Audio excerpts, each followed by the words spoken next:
Welcome to This is Lit, a podcast where we drink and talk about our favorite books. I'm Elizabeth. And I'm Casey. And we're your hosts, so everybody raise a glass and let's get started. All right, we are back with another episode. Liz, what are we drinking today? We are drinking Neboa, N-E with a little chick over the top, B-O-A. Neboa. It is German from 2016. Neboa doesn't sound very German. No, it's in the German aisle. So Okie day. I'm down. Yeah. It's another 2016. Yes, because I'm poor. Galatians have more than 70 words to say rain. Neboa, B-O-R-R-A-X-E-I-R-A, B-R-E with the chick, T-E-M-A.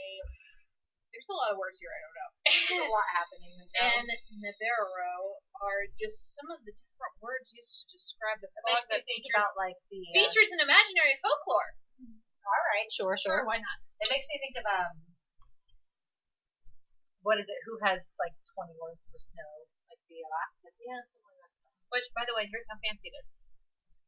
It's another twist top. Yeah, twist top wine. Hell.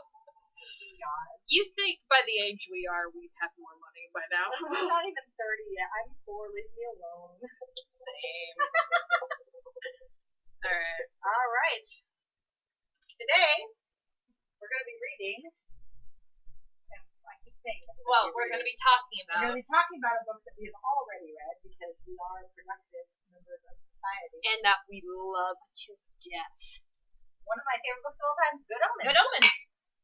Good Omens is, or By Good the Omens, the nice and accurate prophecies of Agnes Nutter, Witch. By Written the in 1990. by the incomparable Neil Gaiman and Terry Pratchett. And Terry Pratchett. God bless Terry God rest his Pratchett. soul. God rest his soul. Not bad. No. Got a little bit more citrus in it though. So, Good Omens is a book written by 2 authors. Terry Pratchett is known for his Discworld series, Yes. which is 5 bajillion books. All hail. All hail. I've only read a few of them, but I really do enjoy them. And Neil Gaiman is known for writing the Neverwhere series. Neverwhere, the Graveyard Book, The Graveyard Book, Stardust, Stardust, Coraline, Sandman series. Sandman series. He's written a lot of shit. I He's also love married him. to Amanda Palmer, who I grew up in high school jamming to the Dresden Dolls. So, I love the Dresden Dolls. right? It was So. accidentally on purpose. So, Neil Gaiman and Terry Pratchett, excellent combination. Excellent gentlemen. They're wonderful gents, and this book, of course, is their book they wrote together. Now, the beautiful thing about this particular book, It was Is written in that- the 80s. it was written in the 80s, published in 1990, I think? Yes, it was published in 1990. Published in 1990, and Neil Gaiman swore up and down that they would never do a movie or a TV series Ever. Until Terry Pratchett passed away. the dear passing of dear Terry. And he said that he thought that it was what Terry would He left Neil Gaiman a letter that said, look, if you get an opportunity to make this into a movie or a TV series and it feels right, you have my blessing, which it is being made into a TV in the series. process of being made. Michael Sheen and David Tennant are playing the leads. Yes. It's a book about the essentially this is John Hamm is playing Gabriel, yes. which I'm very excited. John He's my Hamm. favorite angel. So It's interesting because the book is essentially a satire or a parody Yes. of The Omen. So if you've ever Yes. seen like the movie The Omen with like the child who's like it's like Rosemary's Baby type. This is a kid born of a human Yes. woman and Satan, and he like can start the apocalypse. This book is essentially a parody of that. Like Yes. what if the Basically- Antichrist was born yes, in the into 80s. a family that was kind and loving Yes, and normal. and normal? It would be different. It would be yeah. different. And so this is a comedy. Very Yes, much it is a comedy. satire. It's very much a satire. It's also British comedy, so sometimes it gets weird. Yes, and read the footnotes because they're funny. I always forget about them. Oh, I love the But footnotes. they're very funny. They're so funny. So last podcast, we talked about book covers. Yes. I want to talk about book covers again. Because there are book You covers. mean how I have the Aziraphale cover? I have the Crowley cover. I wanted the Crowley cover. So here's the thing. We talked last time about book covers and how we're not a fan of movie book covers where they put pictures of actors from movies Agreed. on books. This one, there's a black copy of the book Mhm. with the angel, with the angel Aziraphale Aziraphale in white, and then there's a white copy of the book with Crowley, the devil, in black.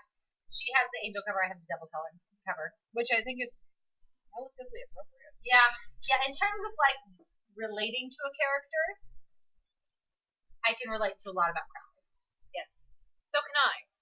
But I think the one I relate to the most is Pepper. The interesting thing about these characters is they get these wonderful, witty one-liners to describe their character. So you've got Crowley, an angel who didn't so much as fall as saunter vaguely downward. Yes. I believe it's in the very cover of the book where it, right after the forward. Nope, it's after the beginning, which, by the way, this book is not divided up into chapters, it's divided up into days of the week. Yes, Crowley, an angel who did not so much as fall as saunter vaguely downwards. And then Aziraphale.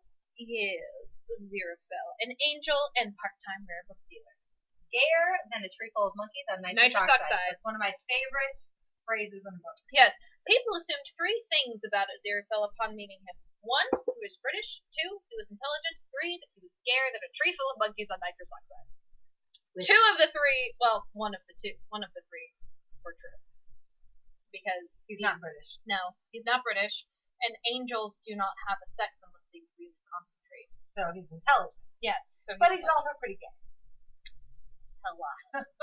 So here's the thing. The thing that makes this book so good is the banter and relationship between Aziraphale and Crowley. There are lots of other really interesting supporting characters. Yes. But those two characters... Like Madame Tracy, painted Jezebel, mornings only, Thursdays by arrangement, and medium.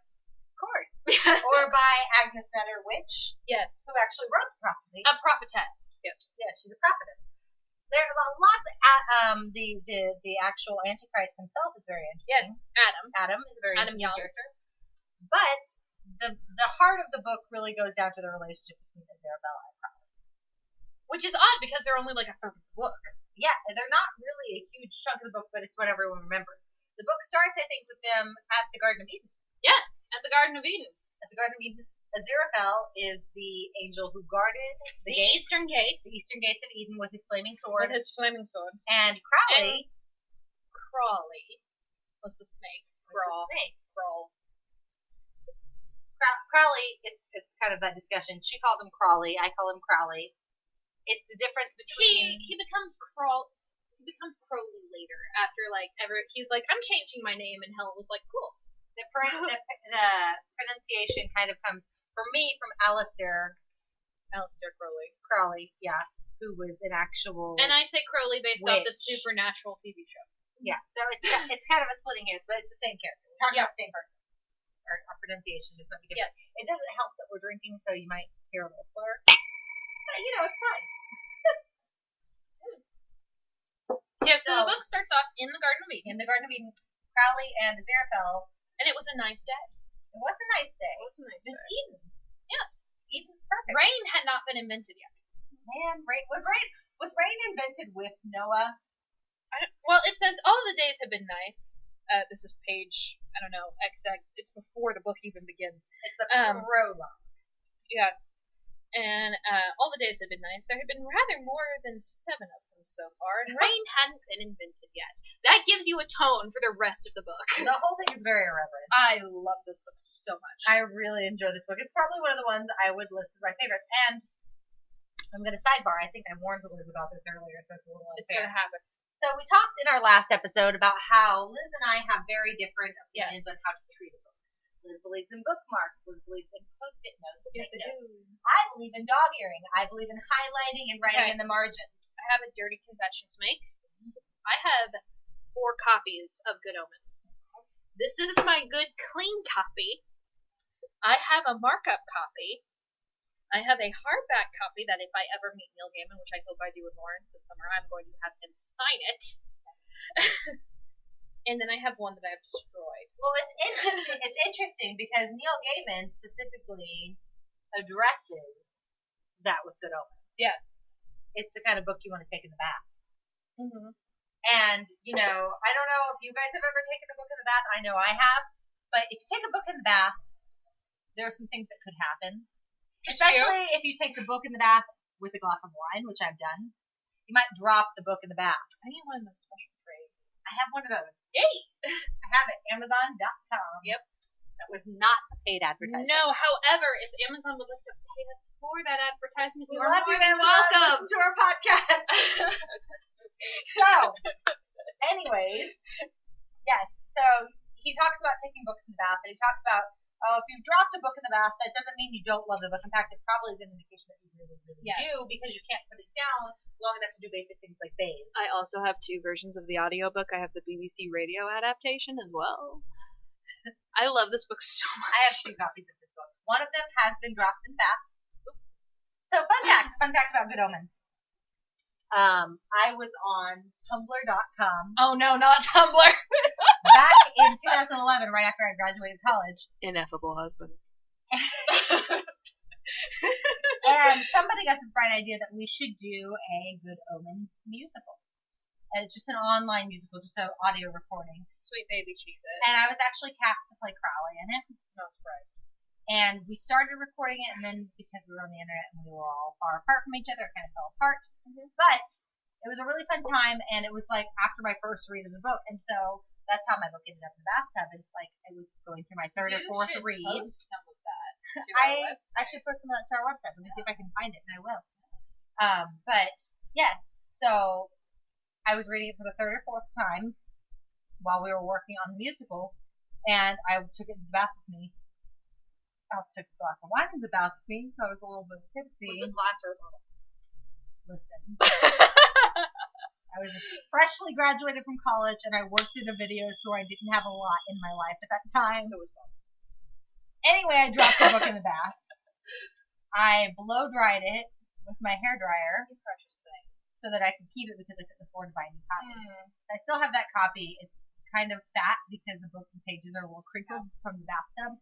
But then I saw in it that, you know, if you drop the book in the bath, it's because you love it. Yeah. So this is my defense anytime someone's like, you shouldn't mark up a book. I'm like, well, Neil Gaiman says if you love a book, If you mark Neil it up. Gaiman says it's okay. It's got to be true. Neil Gaiman, we love you. Listen to our podcast. So anyway, off of the sidebar, back to the actual novel. So Crowley and Aziraphale knew each other all the way from the beginning, capital B. Yeah, capital B. That's Garden from of the Eden. beginning. Garden of Eden, Adam and Eve, Yes. getting their asses And kicked out. Crowley was the snake in the Crowley garden. was the snake. So that he was got the them one. kicked out. So it's his fault. Everything is his fault. Is it his fault or is it Eve's fault for falling for it? I don't know. You can't. We'll get into this because this is a whole part of the book where it's like you can't make humans curious and then blame them for being curious because you made them curious in the first place. That's very true. That's very, very true. I'm just kind of more upset that it's like it is Crowley's fault that I have to be in pain once a month. That's fair. I will blame him for that. That's fair. So Crowley and Aziraphale, they knew each other from the beginning, Yes. capital B, in the Garden of Eden. And Aziraphale, like during the first rainstorm, covers Crowley with his wings. It's like the friendship So is already cute. there. I So know. cute. Ineffable husband. Oh, buddy. So buddy. Listen, this is going to be a really gay episode of the podcast. Listen, Gay and political, and you're just gonna have to deal with it. that's kind of what you get with Good Omens. The thing about Good Omens is it is a parody, it's a satire. There's a lot of commentary on society within it. Yes. Crowley and Aziraphale have known each other for millennia. Yes. Millennia. And according to this book, it is 6 millennia. 6 millennia specifically. And the Earth is a Libra. Isn't that just I know. My brother's a Libra. my coworker Holly is a Libra. Mm. Hey Holly, I love you. Here is the astrological prediction for Libra in the Your Stars Today column of the Tadfield Advertiser. On the day this history begins, reads as follows. You may be feeling run down and always in the same old daily round. Home and family matters are highlighted and are hanging fire. Avoid unnecessary risks. A friend is important to you, which, by the way, shipping. Shelve major decisions until the way ahead seems clear. You may be vulnerable to a stomach upset today, so avoid salads. Help could come from an unexpected quarter. This was perfectly correct on every account, except for the bit about the salads. So, Yes. Aziraphale and Crowley. Aziraphale is an angel. Yes. Crowley is a demon. Yes. They're best friends. Angel of the Melkini. It's interesting because this book does play off of certain fantasy tropes, Yes. but it does create a lot of new things for itself as well. And so it specifically pulls off of, like, you know, the traditional, like, Protestant or Catholic idea of like angels and demons. Yes, which, by the way, I have married a Catholic. I was raised Protestant, married a Catholic, and now we're both like, it's early on Sunday. We don't want to. I was raised in an intensely Southern Baptist home myself, and I know backwards and forwards the entire Bible, and any details there that you want to know. I consider myself a lapsed. Yeah. Again. I must also add, my mother worked in a church for 20 years, so I not only saw the good, I saw the bad as well. My dad's a Southern Baptist. Exactly. So we both have seen behind the curtain of religion. We both have a good concept of Western religion, specifically Christianity. Yes, specifically. Which is interesting going into this book, and the first thing you get is an angel and demon who are friends. Yes. Which is not supposed to happen. Not supposed to happen, not supposed to be the way of it, but they've known each other for a long time. It's kind of one of those things of like, you know, even if someone is like an antagonist to you, if you've known them long enough, you see them regularly, you kind of expect them in your life. Yeah, I think they've, in the book, it says they reach an arrangement with a capital A. Yeah, I know. Stop making that face. That's my it's gay face. Yes, Casey has an it's gay face. But they have an arrangement where Aziraphale and Crowley have been on Earth, stationed on Earth since Earth began, and they have more in common with each other than they do with their respective home offices. I believe it's an actual quote from the book. Freaking capitalism, man. Corporate offices. Corporate offices. Nobody likes it. Well, not even angels and demons. No.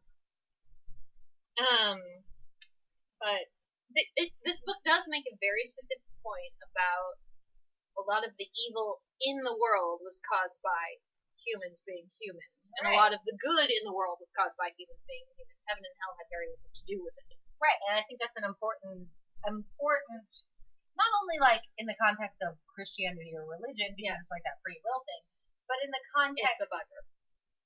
In the context of like characterizing the humans within this book. Yes. Because there's lots of humans in this book. There's Madame Tracy, there's Agnes, there's Adam, there's Shadwell, and they all there's Newt make choices throughout the book that are not influenced by the angels and demons. No, not at all. And so this book is, even though like the two characters that everyone thinks of, and arguably the two main characters of the book, are an angel and a demon, the book is really about humanity. Yes, it really is, especially since this was written kind of in the 80s, kind of after the post-Cold War thing going on, and how this book really does make a very good point about heaven and hell being just names for sides. It's kind of like Russia and America being names for sides. And then there was like, this also comes on the tail end of the Cuban Missile Crisis. Right. Which, context is everything. Yes. And so, so you've got your characters here. You've got a bunch of humans, and you've got an angel and a demon who really, both of them, honestly, lean towards more human tendencies anyway. It does say in here that Crowley does like humans, which is a major failing for a demon. Like, he thinks they're interesting. He's like, humans can come up with horrible things that demons never would, most of them involving electrodes. It's not like I have this book memorized or anything. Not at all. Aziraphale also loves humans, but he is a little more aloof. Aziraphale owns a bookshop. Something I find very interesting is that Crowley is kind of more according to sides, and Aziraphale is very, I'm still kind of like above because I'm an angel. Then by the end of the book, he's like, oh, whatever. It's a very irreverent book. It's very fast and loose with both Christian canon and with like expected tradition. And there are some people that really have a problem with that. Yeah, this book has gotten a lot of criticism from people who are maybe more religious and expect angels and demons to behave a certain way. Like, you know, you've got your, is it Frank Peretti who wrote This Present Darkness? Like the Christian, there's a series of Christian books. Frank Peretti, I think. This Present Darkness is a series. Let me look it up here. But I know this book is mostly, a lot of people, the criticism they have about it is that it's just been like, no, God has more control over that. And I'm like, no, it's about, this book is saying it's about the choice. These are the options that have been presented to you through on high, And then it's about the choices you make. as a human. Yes. Which is very different than. So This Present Darkness is a trilogy series by Frank Peretti, a Christian author. And I read those growing up because my dad was a Christian pastor, and he recommended them to me. I read those. I read the Left Behind series, all of that jazz. Yeah. But This Present Darkness is specifically about the war between angels and demons. The main characters are angels and demons, and they're battling back and forth with the souls of these humans. But unlike Good Omens, those books don't really allow for the human's free will as much. Which is the thing that separates us from the heavenly host. And they're very epic and with, very epic and high art kind of books. And so Good Omens is almost kind of like a response to that sort of thing. Yes. This Present Darkness came out in 1986, so 4 years before Good Omens. So I think in addition to like the Omen itself as it being a parody of that, I think This Present Darkness was somewhat of an influence in like, we're not going to be super reverent and like, angels and demons and 6 sets of wings and 5 faces and one of them's a lion or whatever. You mean Aziraphale? It's a lot more casual. Yeah. Like, yes, Aziraphale can have a face of a lion sometimes, but also he can be a gay-ass bookkeeper. Which he totally is. Can I ask you, when you first read Good Omens? When was the first time you read it? The first time I read Good Omens. So, again, going back 2011. Yeah. I just graduated college. The college I went to was pretty Christian conservative. I graduated a year early because I had a lot of credits and was not expecting it, but graduated a year early, so I didn't have any money saved up. So I had to go home, lived in my mom's guest bedroom, worked 40 hours a week at a video store. It was a nightmare. I was super unhappy. Well, and also, too, the economy was SOL at that time. So I made like $8 an hour working at a video store. And I worked weird hours. Like I would go in at 6 p.m. and be there until midnight, or I'd go in at 4 in the afternoon and be there until 1 o'clock. For those of you who are youngins, a video store is a place where you could go into a physical building and rent a VHS or a DVD. Yes. If you don't know what that is, ask your parents. It's like Blockbuster, but this was a different company. I'm not going to name them. I don't think anybody knows what Blockbuster is anymore. The point being. It was at the tail end of the video rental store success. It was also the tail end of my college career. I didn't have a lot of money. I was living out of my mom's guest bedroom. And I was pretty down on myself and life. And Good Omens was one of 2 books that came into my life at that time that really got me through the time. The other one was, actually, maybe we'll do later, and we haven't talked about it yet, but it's Haruki Murakami, one of my favorite Japanese novelists, writes a lot of modern mystical realism, which we might talk about later. But, we don't have our whole list up yet. We're not prepared. Yes, if you want to. If you have a specific book you'd like to hear about, let us know on our Twitter. We would be happy to try out books that we've never read before. We're at Wine Literature on Twitter. Wine Literature on Twitter. And you can send us your suggestions for books because we have maybe 8 or 9 books that we know that we want to do at some point or another, but like, as long as there's other books out there, there's more podcasts to be written. Exactly. So anyway, Murakami was one of them, and the other was Good Omens. And I read it probably 5 times over the course of the summer. Because I would work until 1 o'clock in the morning. I'd come home, and I'd still be wired and awake because I just got off work. So I'd sit and read until 4 a.m., go to sleep until like noon, and then get up and do the whole thing again. It was a nightmare. But Good Omens and the TV series Supernatural, actually, which has that character called Crowley as well. All hail. Those were the things that got me through that period of time in my life. And this was after I graduated college, and I was starting to be a little bit disillusioned with religion and with, like, organized churches. Yeah. Not necessarily with God, but with organized churches and, like, policies and, like, seeing churches fall apart over stupid things like where do we put the air conditioner or should we sing hymns or contemporary songs. Like, it just kind of disillusioned me a little bit, and so I was stepping away from it more, and Good Omens was just like the perfect match. Yeah, I can say I got disillusioned with organized religion when I was very, very small. I was probably like 13 or 14 years old when that happened because my mom was still working at the same church and they had changed pastors, and our original pastor had been very practiced when he preached. He was a very good man, and I adore him still to this day. Hi, Hubert. Listen to our podcast. Listen to our podcast, Hubert.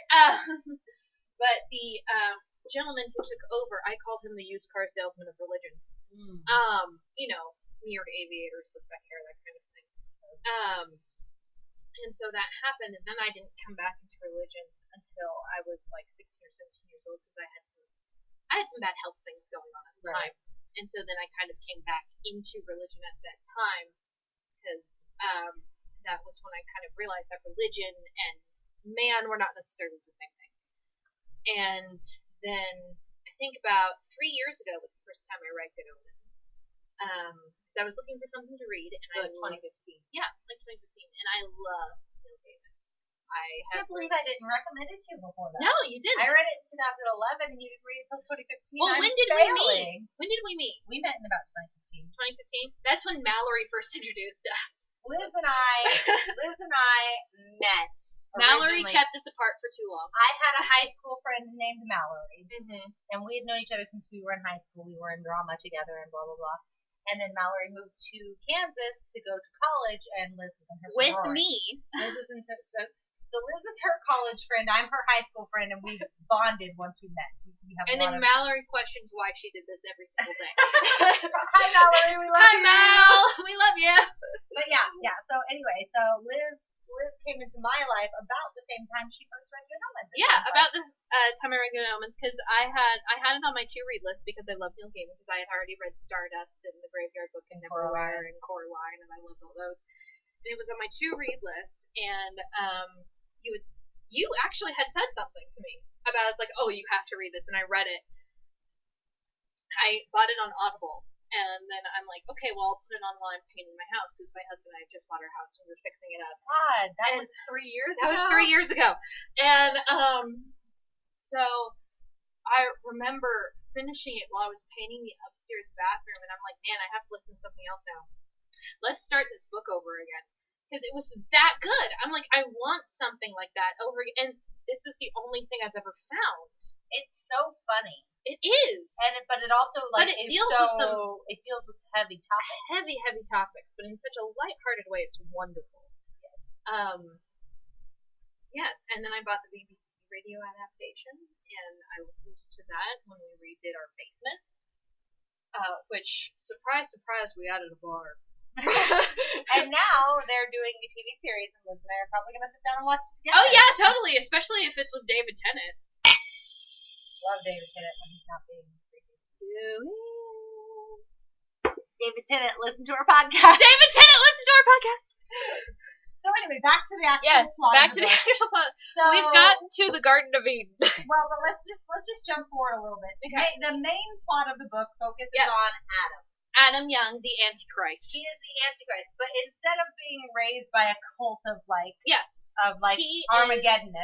there's a mix-up at the hospital, and he's raised by just like a British casual family. Crowley is charged with taking the Antichrist to St. Beryl's Church, where the nuns there are supposed to prattle on about whatever is on their mind at the time. Which that comes back later in Beryl, Mrs. Beryl, whatever, who wants to talk to Ron Albarod or whatever. Right. Later in the book. So I'm like, ooh, look, parallels, well done. But it's almost like they know what they're doing. Weird. Novel. I know, weird. But yeah, and there is a mix-up with the babies. Instead of the baby going to a powerful American cultural attaché. Yeah. Yes. They were going to name the baby Warlock, which, by the way, if you're going to have a child and you're going to name them Warlock, you do not deserve to have a child. That's like a pilot inspector or Apple or. Although Apple, honestly, at this point, Apple is not that bad. No, Apple I'm sorry, is not Chris that bad Martin. Anymore. Listen to our podcast, Chris Martin. Listen to our podcast. But no, you must understand. I am surrounded by teachers. My mother is a teacher. Right. My sister-in-law is a teacher. My mother-in-law is a teacher. My mother-in-law had a girl in her class named Felicity. Felicity? Felshity. Shitty. Yeah. She's gonna get so made fun of. I know, right? They're just gonna be like, hey, look, it's the shitty girl. I know, which is why I'm like, you people do not deserve to have children. Oh, no. That is awful. I met a little girl named Hermione the other day. Oh, yay! I love it when I meet Millennials are having kids, folks. the Harry Potter generation is getting busy. Yes. So babies, they were mixed up, and Yes. instead of going to a powerful American Cultural political attaché. family, He went to Adam goes to a British Mr. and Mrs. Young, Deidre Young. Mr. and Mrs. Young. Yeah, I don't think they Some ever give casual. Mr. Young a first name. I don't think it's They're just like some suburban Britons. Yes, he's a serious man with a mustache and a cardigan. I think he's like probably an accountant or something. Probably. Very chill. And Yeah. so like they raise their kid to Yeah. be like humble, Like normal, like a human. normal human kid, And rather there's- than like to be the Antichrist. But in the meantime, Crowley goes and tells Aziraphale, according to their arrangement, that the Antichrist has come. And Aziraphale and Crowley have grown rather fond of humanity and their Yes. lives on Earth. And their lives are no. Let's see. Aziraphale collects rare books, especially Bibles, and his He books of has prophecy. a bookstore, but he won't sell anything to It's people. mostly a way to store his books. Yeah. Which So- I like that Aziraphale, even though he is the angel and supposed to be good, there are people who come in there. It's in Soho, and so he's like, "Oh well, like books can burn," and it's like basically the mafia comes and is like, "You better sell us, or we're going to get rid of you." And Aziraphale's like, "And they never come back." Yeah, Aziraphale's a little intense. Yeah. Like he comes about, like I imagine Aziraphale with the curly blonde hair and like this freaking cardigan and like And a sweater vest and Harry a camel Potter hair coat, glasses. and but a little also like pudgy. he'll straight murder you. Yeah. He's an angel. Aziraphale plays the righteous man very well. Yeah. Where it's I like the think the ends thing- justify the means, and Crowley is just kind of like, no, if it's bad, it's bad. If it's good, like I Crowley think the does. thing that's interesting is his relationship with Crowley. Is Crowley does not doesn't want him to get away with it. Crowley's like, you're doing some crazy shit, Yeah, and Aziraphale's like, yeah, you're right. Like, but it's for the greater good. but it's for the greater good. So therefore, have- it must be heavenly. They have these very interesting dialogues, Yes. and usually over wine in the bookshop, or they go out to Yes. dinner together. I love the conversation where they're both smashed in the back room of the bookshop, Which- talking about like Sidebar, eternity. did you know that angels and demons could get drunk? I sure didn't. They do now. I like the story about like the bird that flies to the end of the universe to sharpen its beak on the mountain, and then it's like by the time that bird has whittled that mountain down away to nothing, then you still wouldn't have stopped watching The Sound of Music and you'd enjoy it. And I'm like, that sounds like hell. It's just, the thing that's interesting about Crowley and Aziraphale, even though they're very much on opposite ends of the spectrum in Yes. terms of like alignment. Yes. Going back to D&D because I have Yeah. a D&D brain, but like That's they're both like neutral good versus neutral evil. Yeah. It's like no one else understands them as well as they understand each other because Yes. they've been around each other for 6 millennia. Yeah, and that's not to say that Crowley doesn't kind of manipulate and twist Aziraphale to what he wants, No, which not is at to all. save the Earth, which is not necessarily in which is- itself a bad thing. Which is basically what we're getting down to. So Crowley comes to Aziraphale and is like, listen, the Antichrist has been born. Yes. I'm pretty fond of my life here on Earth. I don't really feel Yeah. like getting it up, so I think we should make sure the apocalypse does Yes. not happen. Yes, which, by the way, the place where Adam Young was born, air quotes, born, was nunnery, but they were technically Satanist nuns. And so I've done a little research on Satanists. So it says in the book about how it's like Satanists are normally very nice people. They go to mass on Saturday night, they go through the motions, and they're perfectly normal the rest of the day. So I'm like, I don't know very much about Satanists, so I did some research. Let me pull up my laptop. Well, while she pulls that up, we'll talk about Satanism and the 80s. Oh yes, there was a Because- huge scare about Satanists. in There the was a 80s. Satanism scare in the 80s. Ronald Reagan was president here in the United States. And there are PSAs. You can look them up on Yes. YouTube. PSAs about, like, being careful of the Satanist cult in your town. And most of them dealt with preschools. preschools, Which is child awful. sacrifice. Because all the that was dealt so badly because they interviewed these children without any adults present. So a 3-year-old is going to be like, oh yeah, no, that totally happened if they're pushed to say it by an adult. So the thing is, like, the Satanism scare of the 80s that we had here in America was not really truthful. No, it was not It truthful was very at much all. propaganda against a group of people who were, like, not standard Christian. Well, it all started with one book, and this guy is like, oh yeah, this totally is happening, and then it delved into this investigation of these early childhood daycares and preschools, and so they were going off the words of these 3 to 4-year-old children, and so a lot of teachers were in a lot of trouble for it, and it just got worse and worse. It wasn't quite as dramatic as like the Red Scare. No. But it was the same kind of vibe of propaganda and like fear mongering. Yes. And then because real Satanists, Liz is actually going to tell you about. I'm going to tell you about real Satanists. Real Satanists are pretty chill. Real Satanists sound like pretty decent people, actually. They do not worship the devil. They are mostly atheists, and this is all coming from the churchofsatan.com and their beliefs page. So this is coming straight from them. But they are atheists. They see the universe as being indifferent to them personally. They do not perform sacrifices of any way, shape, or kind, and they have very strong rules prohibiting sexual activity with children or non-humans or non-consenting adults. They're like, you know what, if you're a consenting adult and the other person's a consenting adult and you both say yes, whatever. And they don't really give a flying flock about homosexuality or any kind of other sexuality that there is. They seem like pretty chill people. yeah, they're really not bad. So it's interesting that the Satanists within the book are trying to bring about the apocalypse. Yeah. As part of the story. But that kind of speaks to the time period in which the book was written. It was like it was in the mid-'80s, and like people were kind of on like the Satanism scare, and no one really understood it. Whereas today, you can look. I mean, go ahead and Google it. Like, Satanists talking about. You might want to be on the hidden window for this though, because the government is always watching. So my significant other works at Planned Parenthood, and they talk about like birth control and like reproduction rights. Yes. And one of the groups that is on the forefront of that is Satanists. They are constantly filing legislation of like, well, you're violating my religious right to have an abortion, like kind of countering the things that are coming from fundamentalist groups.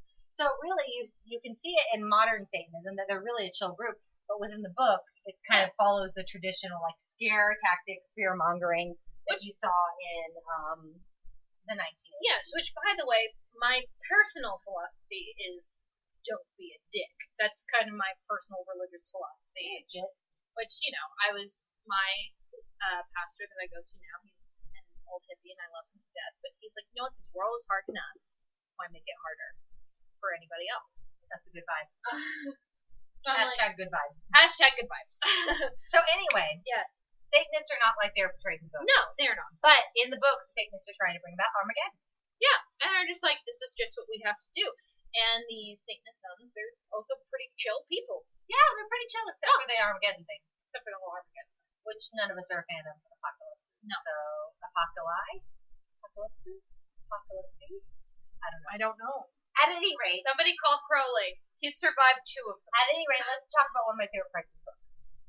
Crowley and Aziraphale have been searching for this kid. Yes. Once they lost him, they find him. He's having, what is his 10th birthday party? 11th. 11th He's birthday turning party. his 11th. He's turning 11. Because they believed that the baby was indeed given to the American cultural attaché. Which, by the way, I don't know what that says about Americans. Neil Gaiman? Neil Gaiman is British. He is very British. Probably thinks we're all stupid. And so's Terry Listen Pratchett. to our podcast, Neil Gaiman. Listen to our podcast. We'll cover American Gods later. Oh boy. Oh, there's a lot there. Talk about a gay podcast. So anyway, Neil Gaiman has a very Eurocentric perspective on Americans, which is fine, but which I think we kind of need sometimes. That's fair. So anyway, Adam is not raised by the Americans. He's raised by British suburbians. Yes. Basically. Mr. and Mrs. Young. And so Crowley and Aziraphale are trying to find him for his 11th birthday party. Yes. When the Hellhound shows up. So Adam gets the Hellhound on his 11th birthday. That's like part of being the Antichrist again. Yes. I guess it's like like the rest of us have like, oh, your first period, your first pimple. No, for Adam it's like when you get your Hellhound because he's the Antichrist. Yes. So there's a bit of a kerfuffle at the birthday party. Oh my god. If you have never experienced secondhand embarrassment until you have read Aziraphale trying to do a magic show for a room full of 11-year-olds. Because here's the thing, like, magic, like, there's a weird window for magic. It's like, from infancy to, like, maybe age 8 or 9, magic is the shit. Mm-hmm. And then from like 9 to like 16, I'm too cool for school. I'm too cool for And then you get to be an adult again, and you're like, wow, that's really impressive. Like I'm 28 years old, and I'm like, I watch like the magic shows on like Facebook. You know, people do their videos. Yeah. I'm like, that's so cool. So like Adam and his friends are like in that area where magic is stupid. Yeah. And Aziraphale. Yeah. An angel of the Lord. Who could do magic that can make people whimper and pee in their seats. Flaming sword, face of a lion. He's over here trying to do a magic show for a bunch of millennials. He has a dove stuffed up his sleeve. And they're not having it. No. They're not entertained. What's behind your ear? Eczema. So it's a very funny scene where he's trying to do the magic, Crowley's trying to find Adam, trying to find the Hellhound. Which, by the way, can we talk about Crowley's Bentley? Let's talk about Crowley's How did we get this far without Crowley's Bentley? Crowley has a 1940s classic Bentley. Which one owner from new, and that owner has been Crowley. Which is just beautiful because, okay, so there have been a lot of cars in pop culture. So you got David Hasselhoff. You've got Knight Rider. Knight Rider. That car is classic. You've got the car from what's the two brothers? I'm Dukes of Hazzard. Dukes of Hazzard. General car. Lee, which by the way, that is horribly offensive. Yikes. But yeah, it's still a classic car. You've got even in more modern stuff, like you've got the Supernatural series. They've got the 1967 Impala. You got Baby. Yeah. So there's that. You know, there's. Didn't you drive one? I did. At one point in my life, when I lived in St. Louis, I had a 1967 Chevy Impala. I was young. I was foolish. I took out a loan and bought the car. It dropped a rod in the engine. It was too expensive. That's what you're supposed to do when you're young and you're foolish. Yeah, but when I drove it, while I was driving it, windows down, it roared every time you press an accelerator. It was beautiful. I loved it. I drive a Subaru Impreza hatchback. I drive a Corolla. It's a practical car. I was born 35. For a practical person. But yeah, at one point I did have a 67 Impala. So you've got that. You've got Speed Racer in his car. You've got Chitty Chitty Bang Bang, for God's sake. The Bentley, which is owned by Peter Jackson. Oh my God. Hashtag first episode. Hashtag first episode. Check it out. But yeah, then the Bentley. It's a 1940s Bentley. And Crowley drives it everywhere. It's his pride and joy. My favorite thing about the Bentley is the music. Yes. My favorite thing, though, is, like, he's like, I bought petrol once for the James Bond stickers to go on the window. I'm like, Crowley, you're a dork. I love you, but you're a dork. But the music, yes, the music is the best. The music. No matter what, he puts in the tape deck. 2 weeks later, it's Queen. It's Queen. And I'm going to put Queen under this. You can bet your ass. Because we're not, this is a free podcast, so I'm going to put it under. It's fine. She's a killer queen. So yeah, everything turns to Queen, which has become, for me and my girlfriend, it's become kind of an inside joke. Like anytime my husband and I too. Anytime we play Queen in the car, I'm just like Crowley and Aziraphale, right? Just like Well, my husband's favorite band is Queen. Well, Queen is it's Queen. It's Queen. But yeah, so all hail Freddie Mercury. Freddie Mercury, listen to our podcast from the afterlife. We love you. Yeah. Well, you know I have a Night at the Opera on vinyl. Yeah. And that's my pride and joy album. Pride and joy. So yeah, every music that is put into his car, it doesn't matter what it is, it eventually turns into Queen. Yes. Which honestly, is a heavy influence on this book as well. It's a heavy influence on this book. Specifically, the song. Oh, what's it called? Dining at the Ritz. Loverboy. Good old fashioned Loverboy. Which, by the way, hella gay. So there's a song called Good Old Fashioned Loverboy by Queen. Dining Look at the Ritz will mean at 9. 1, 2, 3, 4, 5, 6, 7, 8. So the song describes fat bottom girls. 2 people meeting at the Ritz to have dinner together, which Crowley and Aziraphale do regularly. Often. Yes, often. That's just one example, but there's plenty of other examples of how Queen influences the story. Yes, because the American cultural attaché, when they thought he was the Antichrist, his nanny was based off the Fat Bottom Girls song. Left in love with Big Fat Fanny, she was such a naughty nanny. That's right. Yep. So yeah, that's like a fun thing. That's a fun Easter egg. And I'm honestly going to be really disappointed if they don't use Queen just excessively within the TV series. You hear us, Neil Gaiman? I'm sure they will. So So Crowley's got his Bentley and he drives around. I know they do because there's my favorite thing is he acts so put upon. Like he does. He's like turned into a Queen song. Oh, but he still plays them. Like he loves it. Like which I love it. Like we'll get to that point where they're driving back from Tadfield. It's like Beelzebub. Right. We'll get to there. But yeah, they realize that Warlock, the son of the American cultural attaché, is not the son of the It's not the son of Satan. So they're trying to find the actual. By the way, can I say that this is really interesting that the dove that Aziraphale had stuffed up his sleeve died? Makes me think of Arrested Development. A little bit. But the dove that Aziraphale had stuffed up his sleeve died, and Crowley is the one to breathe life back into the dove. Which is Crowley is an old softie. He is. That is not a demonic thing to do, is to give a dove back its life because it got stuffed in the sleeve of an angel during a bad magic show. The interesting thing about Crowley is, like, constantly throughout the book, he is doing quote-unquote good things. Yes. In the interest of preventing the apocalypse most of the time, but even sidebars, like, there's no reason to bring this dove back to life, but he does. And see, here's the thing. This is why I think Crowley was not necessarily... It says in the book that he just got involved with the wrong people. I think Crowley was a deserter and not a...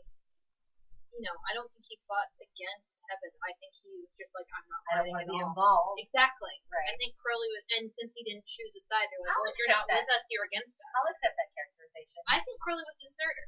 Well, and it's interesting, like, okay, going back to Supernatural, not everyone watches it, and I know it's a TV show. It's not enough. But we do still get over it. But we watch it, so fuck you.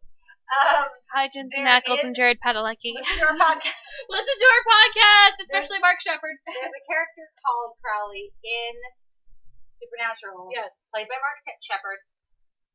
Eric Kripke, who wrote the original 5 seasons of Supernatural, said that his main influences were On the Road by Jack Kerouac, which we should do a podcast on. Oh, yeah. And Good Omens. Yeah. He loves Good Omens. And so he based the Crowley in Supernatural off of the Crowley in the book. And you see that regularly with the character doing quote-unquote good things that are not necessarily demonic with no real motivation for them. He made hell waiting in line. He essentially has like this spark of like understanding or kindness within him. Yes. That keeps him from being completely cruel like a traditional demon. Because Mark Shepard's Crowley was once human at some point. Yes, yeah, and demons in the Supernatural universe used to be human before they went to hell and they were tortured into their current being. But anyway, that's the same thing you see reflected in the novel Crowley. He like calls himself the demon by name, but you see him compared to the other demons in the series, and he's not that bad. He's not that bad. He's pretty chill, kind of dead. It's kind of like with the whole in this novel. Everybody's like, oh yes, angels are good. And it's like, no, angels are warriors. Right. They are warriors for God, and they will do whatever it takes. And Aziraphale and Crowley, the thing they have most in common is neither of them really want to fight anybody. No, they don't. They're pacifists. Which is why they're trying to find Adam and stop the apocalypse. Stop the apocalypse, yes. Because they've grown rather fond of the world. And this whole, humanity. Yeah, they find humanity fascinating. And this whole reaping situation is just utter horse puppy. Yeah. It's like we're just gonna. It's what does the Aziraphale say? It's like if you enjoy being swept up in incorruptible bodies, watching people suffer below you, if you think that's a morally acceptable time, it's like what we're gonna do is everybody's gonna die and then we'll sort it out later. Yeah. It's basically you realize Earth is not the end game. Earth is the battleground, which is super unfair. Yeah. And it's like, that's not our choice. Crowley and Aziraphale are the only two who realize how unfair that is. They're like, humans they're still valuable just because they're not celestial beings like angels and demons. Yeah. They're still valuable. They have hopes, they have fears, they have dreams. And they make choices. And they make choices. Free will. We kind of enjoy them. Yeah. So we kind of want to keep them. Whereas the rest of the angels and demons are like obliterated. Yeah, and it's, they also kind of the point of, it's like Earth is a battleground and humans have decisions. It says in the novel that it's just kind of like you can see the darkest depths of hell and the most grace more than an angel in the same person in the same week. Which is kind of humanity in a nutshell. Yeah. Honestly. Yeah, so anyway, Aziraphale and Crowley are looking for Adam. Yes, they are. And while they're doing that, another part of the book I really enjoy is the horseman. Okay, so you have to understand this book is not spread out into chapters, it's spread out into days per week. And it alternates between perspectives of like what Aziraphale and Crowley are doing, what the horsemen are doing, what Adam and his family are doing. Which I love Adam and them. Mm-hmm. They're so fantastic, and I love Pepper. Pippin, Galadriel, Moonchild. So Adam is an 11-year-old boy. Yes. All of his friends are 11-year-old children. Yes. There is Wensleydale. And Brian. And Pepper, who Pepper's real name is Pippin Galadriel Moonchild. Which is interesting. Our last episode was on the Hobbit. Yes, guess where Galadriel came from. And Pippin. And Pippin, yes. And so she decided her name was Pepper. Because she didn't want to be called a Lord. Yes, I believe they say in the book that it's like their first day of kindergarten. She's like, and they asked her name and being all innocent. She told them and then took a bucket of water to separate her teeth from Adam's shoe. And he immediately went, she tried to beat the crud out of me. We're friends now. That seems reasonable. Yeah, totally reasonable for the Antichrist. That's a kindergarten attitude. Yeah, that's a kindergarten attitude. See, this is why it's good the Antichrist was raised by random suburbians rather than by, like... Yeah. Which, by the way, can I tell you that in the novel, Pepper is a redhead. She's ginger. But in the TV series, the girl who they got to play Pepper is black, and I'm so excited about that. Nice. I'm so thrilled about that. Because as soon as I found out they were making this TV show, I'm like, I am following everything, and oh my god. Yeah, so I'm like, I'm totally in favor of that. She's a cutie. She's adorable. They're all cute. They're kids. They're 11-year-olds. Yeah, they're 11. That's the thing. They're casting the age. Weird. That's the thing that you have to draw from Good Omens is like this kid who is expected to end the world is not even old enough to like go on an all skate. Yeah, he's 11. So it's like it's so interesting watching him and his friends and their like adventures. Yeah, and they're storytelling and they're playing pretend. Yeah, what is it? They play the Spanish Inquisition. Yes. And it's just like Adam's idea of the world. It's like it's what an 11-year-old thinks. Well, and even his hellhound. Like, let's go back to the hellhound. Like, hellhounds are supposed to be fearsome creatures with teeth and like they can drag you to hell. Red eyes and scary. Not what Adam's hellhound turns out to be. Adam wants a little dog, a smart one that can go down rabbit holes with an inside-out ear. Which I'm very excited for that special effect of seeing like a big dog with a little dog with a little pop with the ear. I'm excited for that. So he's got his hellhound is this tiny little dog. And the naming, again, names are important because Neil Gaiman is also a big fan of high fantasy and fairy tales. And so the dog's name, rather than being... The dog's name dictates what it will be. Rather than being Shredder or Killer or Stalks by Night. Instead, the dog is named Dog. So then the dog is like, I'm going to chase rabbits, and I'm going to bark. I'm going to bark, and I'm going to sort out that cat across the street. And there's, I believe one of the quotes is, "There's no bitches in hell." He is a good boy. He is a good boy. Good hellhound is a good boy. He chases Adam's bicycle tire and tries to nip at it, rather than trying to drag damned soul to hell. Yeah. So that's it's kind of that whole nature versus nurture thing. Yes. Like Adam is born the son of Satan. Yeah. He's raised by a family who believes in like a moral code. God, and, like, so much of this book is the theme is reiterated as it's about the choice. Mm-hmm. You can't say the devil made me do it. You chose to act like that. Which, yeah, like, you know, so the book essentially, since we're running short on time. Yes. Are we? There's the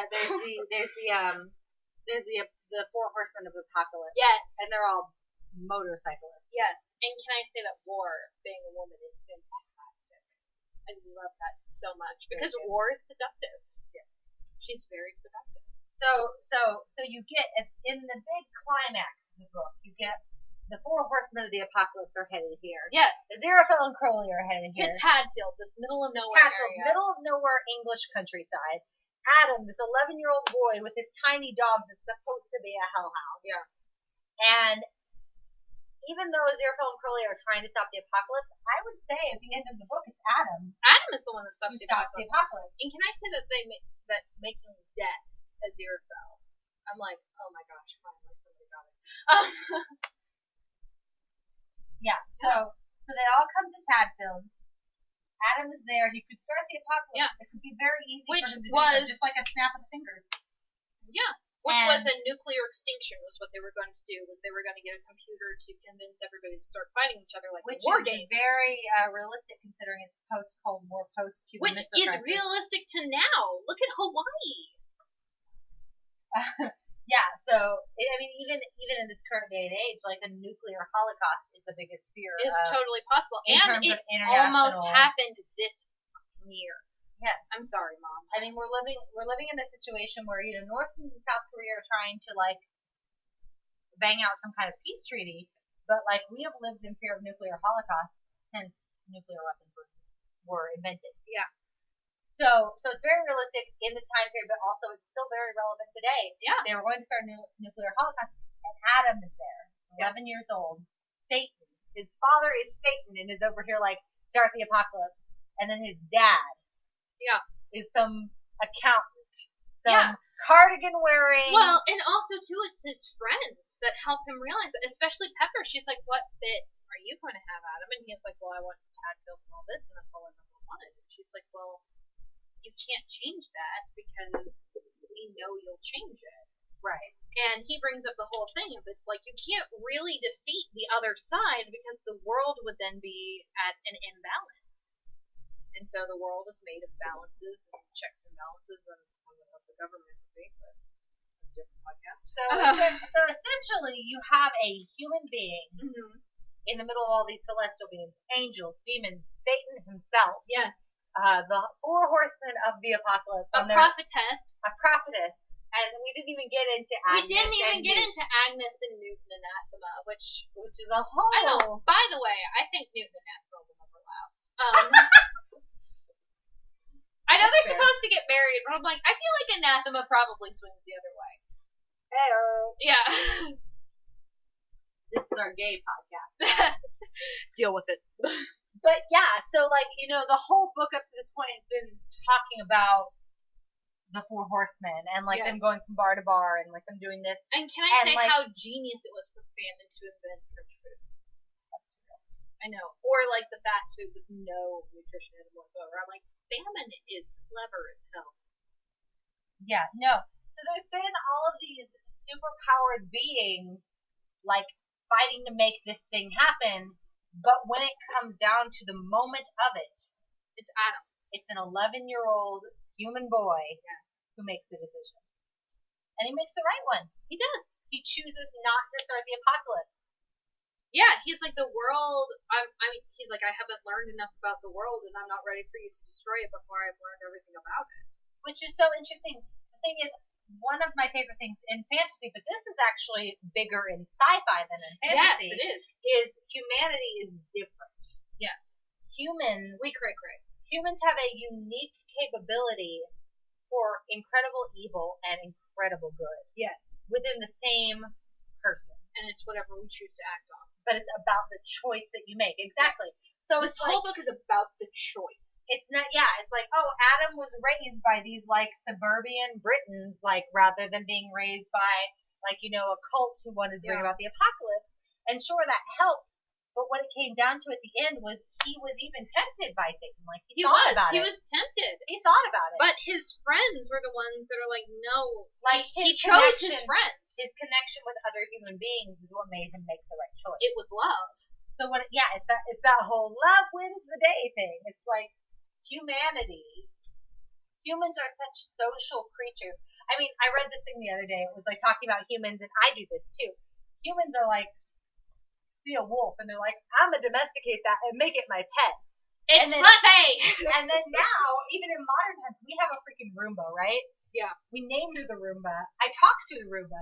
It'll be like scooting around our living room, like vacuuming. What is the name of the Roomba? Yuffie. So Yuffie is our Roomba, and he scoots around the living room, vacuums up, and when he starts beeping because he gets too much hair in it, You need to stop. Yeah, so I Dragon Age. personify this freaking robot vacuum, and that's silly, but I actually most people do. Humans tend to latch onto relationships. So we make relationships with animals or with robotic pets, or we name our favorite appliance in the house.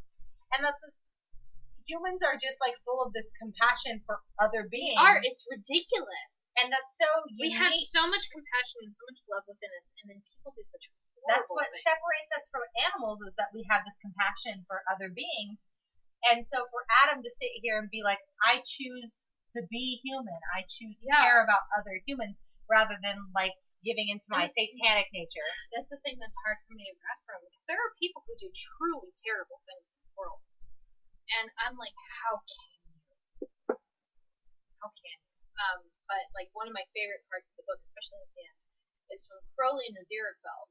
This is kind of when Aziraphale kind of is like, screw it. And it's when he and Crowley are convincing Beelzebub and the Metatron not to let the apocalypse happen. And those little shits are finishing each other's sentences. That's gay. It's hella gay. Listen, I'm over here. I see the gay in everything. Yes. But this book doesn't even make me okay, I am straight and I see the gay in this book. Not straight, see the gay in this book. Straight sees the gay in this book. Liz sees it. It's happening. It's not just me. And Neil Gaiman has talked about it. Yes. He's talked about the relationship between Crowley and Aziraphale is more similar to the relationship between a husband and a wife than it is between two enemies. Ineffable husbands. Yeah, it's page 337. Surely, thought Crowley, they don't actually know. He started to grin like an idiot, which I love Crowley so much. So you're not 100% clear on this, said Aziraphale. It's not given to us to understand the ineffable plans of the Metatron, but of course the great plan. But the great plan can only be a tiny part of the overall ineffability, said Crowley. You can't be certain that what's happening right now isn't right from an ineffable point of view. And then Beelzebub is a dick, as usual. But it could be written differently somewhere else, said Crowley, where you can't read it. In bigger letters, said Aziraphale. Underlined, Crowley added, twice. Suggested Aziraphale. Perhaps this isn't just a test of the world, it might be a test of you people too. And the thing is, it's me. I'm like, Crowley, you little shit. It's a very interesting. There's so much to unpack, and I feel like we didn't even get started on it. But this might be a 2-episode thing. There's so much to unpack in Good Omens. The thing is, the bottom line of it is humanity and choice. And the choice. I don't think God himself is actually really mentioned. No.